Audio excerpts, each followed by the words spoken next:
வணக்கம்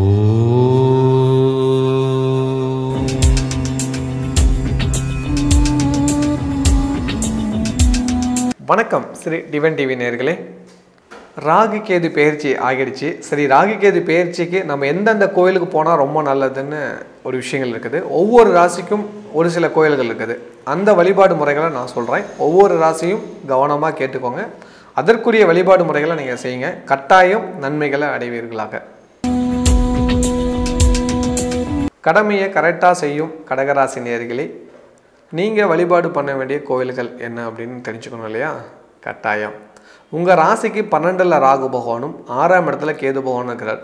12ஆம் இடங்கிறது விரயஸ்தானமே, நிறையா செலவு வந்துடுமே, என்ன பண்ணுறதுன்னு கவலையில் தான் இருக்கீங்க. அந்த கவலையை ஃபஸ்ட்டு தூரம் தூக்கி எரிஞ்சிருங்க. ஓகேவா? நீங்கள் வழிபாடு பண்ண வேண்டிய ஒரு கோவில் கட்டாயம் திருப்பதி ஏழுமலையான் கோவிலுக்கு போயிட்டு வந்துடுங்க. திருப்பதி ஏழுமலையான் கோவில் கரெக்ட். என்னைக்கு போகணும் அப்படின்னு பார்த்தீங்களா? பௌர்ணமி அன்னைக்கு போகணும். என்னைக்கு? பௌர்ணமி அன்னைக்கு திருப்பதி போகணும். மிஸ் பண்ணிடாதீங்க. பௌர்ணமி அன்னைக்கு திருப்பதி போயிடுங்க. அங்கே என்ன செய்யணும்னு பார்த்தீங்களா?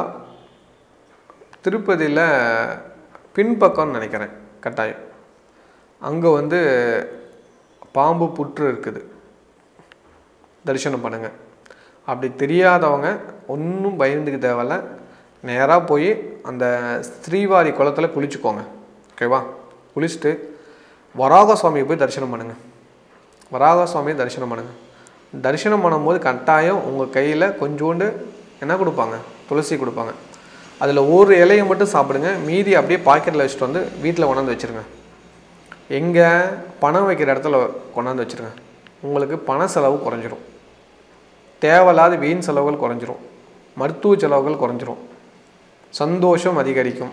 தொழிலில் லாபம் கொடுக்கும். தொழிலை விரிவுபடுத்துவீங்க. போதுமா? கரெக்ட். இதை தான் பண்ணணும். பாம்பு புற்றுல அவங்க தெரிஞ்சுக்கிட்டீங்களா? அங்கே போய் திருமஞ்சனமும் குங்குமம் வச்சு வழிபாடு பண்ணுங்கள். வழிபாடு பண்ணிட்டு அந்த குங்குமத்தை கொஞ்சம் எடுத்துகிட்டு வந்துடுங்க. அதுக்கப்புறம் வராக சுவாமி நீங்களும் தரிசனம் பண்ணணும். சரிங்களா? அதை மறக்கலை, கரெக்டாக தான் சொல்லிவிடுவேன். சரியா? இதை புரிஞ்சுக்கோங்க. கடகராசி நேயர்கள் தானமாக கொடுக்கக்கூடிய பொருள் என்னான்னு நீங்கள் தெரிஞ்சுக்கணும். ஏன்னா கோயிலுக்கு போய் தரிசனம் பண்ணதுக்கப்புறம் தானமாக உங்கள் கையால் கொடுக்கறது பாயசம். அதுவும் குறிப்பாக அவுள் பாயசமாக செஞ்சு தானமாக கொடுத்தா நிறைய நல்லது நடக்கும். மறக்காமல் தானமாக கொடுங்க. ரொம்ப சிறப்பான எதிர்காலம் இருக்குது. கடகராசி நேயர்கள் கட்டாயம் பௌர்ணமி அன்னைக்கு திருப்பதி போயிடுங்க. அங்கே வராக சுவாமியை தரிசனம் பண்ணுங்கள். அங்கே கொடுக்கும் துளசியை வாங்கிட்டு வந்துடுங்க. பௌர்ணமி அன்னைக்கு தான் போகணும். ஸ்ரீவாரி குளத்தில் குளிக்கணும். சரியா? வெற்றி உங்களுதே.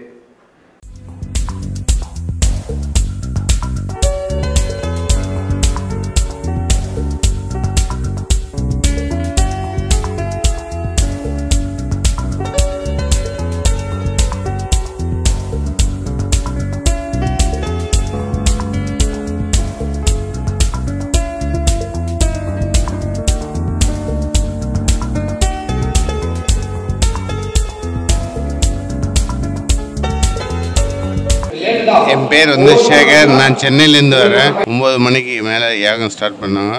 6 மணி 10 நிமிஷத்துக்கு முடிஞ்சுது. அந்த யாகம் பார்த்திங்கன்னா நம்ம எவ்வளோ செலவு பண்ணாலும் எவ்வளோ காசு கொடுத்தாலும் இந்த மாதிரியெல்லாம் பார்க்க முடியாது. அதே ஒரு கோயிலில் பார்க்கலாம். அதுக்கு அடுத்தபடி இந்த மாதிரி ஒரு தண்டபாணி குருக்களால் சிறப்பாக செஞ்சு கொடுக்கப்பட்டது. இந்த யாகம் மேலும் மேலும் வெற்றி பெற வந்திருக்கும் எல்லாருடைய சார்பாக நான் வேண்டி விரும்பி கேட்டுக்கிறேன். குதிரை பூஜை நடந்தது. அதுக்கப்புறம் கோ பூஜை நடந்தது.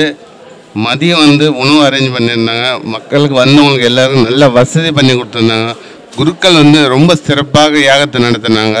வாத்தியக்கார் ரொம்ப அருமையாக வாத்தியெல்லாம் அமைச்சு நல்ல முறை ஒரு பார்க்க முடியாதுன்னு சொல்லலாம். நம்ம மறுஜென்மத்தை தான் இந்த மாதிரி பார்க்க முடியாதுன்னு என்னுடைய மனசுக்கு பட்டது. அதுதான் உண்மை. இந்த வீடியோ உங்களுக்கு பிடிச்சிருந்ததுன்னா லைக் பட்டன் ப்ரெஸ் பண்ணுங்கள். நிறைய பேருக்கு இது தெரியணும்னு நினச்சிங்கன்னா ஷேர் பண்ணுங்கள். நீங்கள் ஒவ்வொரு வீடியோவையும் மறக்காமல் பார்க்கணுன்னு நினச்சிங்கன்னா டிவைன் டிவிக்கு சப்ஸ்கிரைப் பண்ணுங்கள். நன்றி.